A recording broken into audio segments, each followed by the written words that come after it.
morning a text from Mark about James and John, the sons of Zebedee. What a cool name.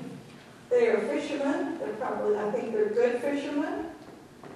They think as fishermen went in the first century, they did pretty well. But we need to think about fishermen and what they had to put up with in the first century.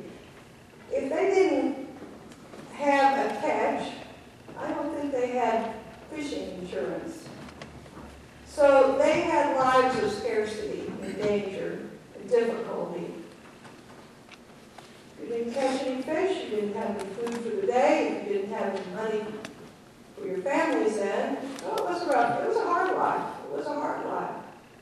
We need to recall their boats were likely very small and patched together, dangerous and safe. Got out in the middle of the sea and a storm came up, you were in danger. Now, recall with me in the first chapter of Mark the story of Jesus calling James and John. It's right after he called Peter and Andrew. And his first encounter, he referred to them by their surnames. Boanerges, sons of thunder. Now, some scholars think that James and John were called sons of thunder, but for a good reason. What do you think?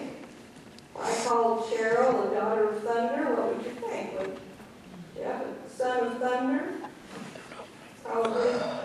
Probably there would be a reason for it. I'm not doing that, by the way. I'm calling the son of daughter of thunder.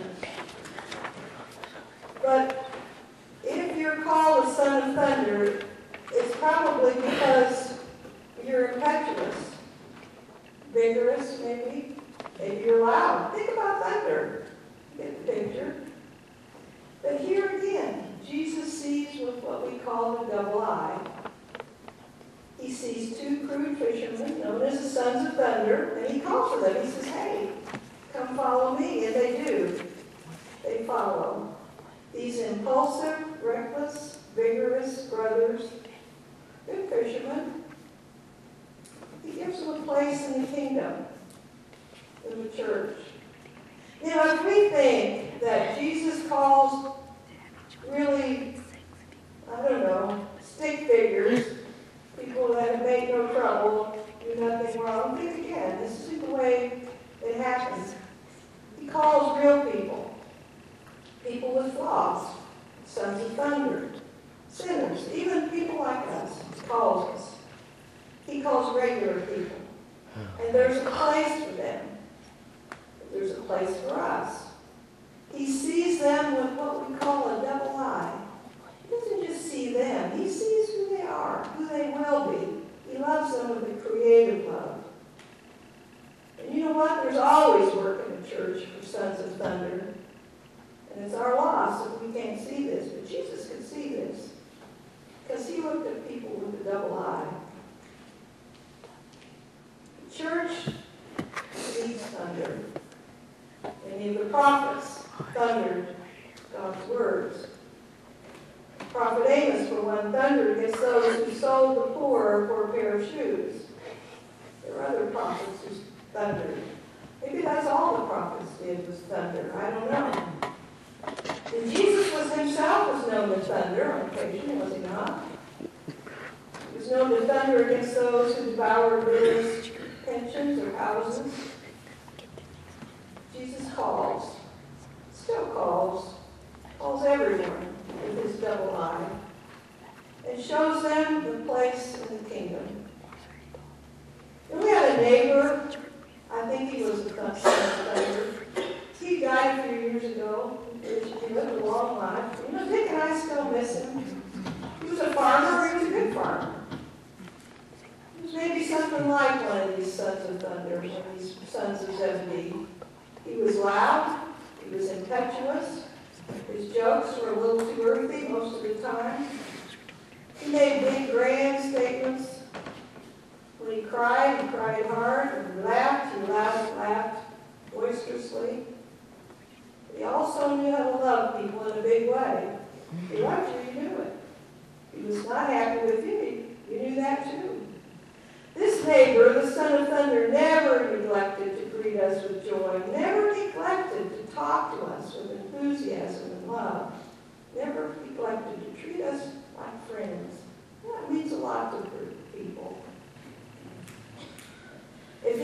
if he found us outside, and sometimes he would pull his truck into the drive and just chat with us for a while.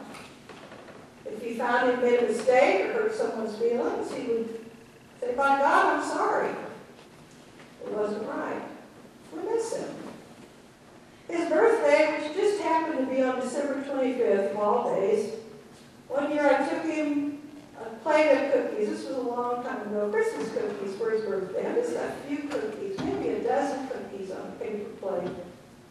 And I took him to his door, and he answered the door, and you would have thought I'd given him a pocket full of gold. And he said, wait, just a minute, wait right here, he said. In a few minutes, he came back with two steaks and a roast from his freezer. He said, here, I think you're going to take my enjoy these. You see, he wasn't the son of thunder, but he knew how to love. And he had a place in the kingdom. Because Jesus saw him. And he sees all, like he sees everybody with the double eye. In our text for today, we have a request from James and John, these sons of thunder. It is a totally unacceptable request. It is sincere, it is earnest, and it is wrong. They want one to sit on the right and the other at the left. They don't care which side is where. They just want to be on the right and on the left. And they have forgotten that it isn't about them. How long have they been with Jesus? A long time, my friend. You know, this happens. It happens to me. Maybe it happens to you. This story, when told in the Gospel of Matthew, the same story, says that their mother put him up to it. But not until Mark. Mark doesn't say this. And Jesus answers them for themselves. Teacher, we want you to do for us whatever we ask of you. Grant us to sit one at your right and one at your left in glory. They have forgotten the prayer that Jesus taught them. Not my will, but God's will. They want God to adjust to their demands and their desires. They do not ask, they do not pray, as Jesus taught. This happens. It's happened to me. I'm sure it's happened to you. And Jesus says to them, are you able to pay the price? Are you able to drink from the cup that I drink? You want to be great? Well, here's how. Very well, here is how. Be a servant. Pay the price. Get out of your selfish prison. If you need to, get rid of your money, he tells the rich young ruler. And give yourself to something bigger. Make God the center of your life. You know, I recall a story I heard, and this is a true story. I may have changed it around a bit, but the truth is still in it. It's about a man who reached the end of his rope. He had been very successful. He still was. He was very successful. There's no need to apologize for being a successful businessman. Nothing wrong with that.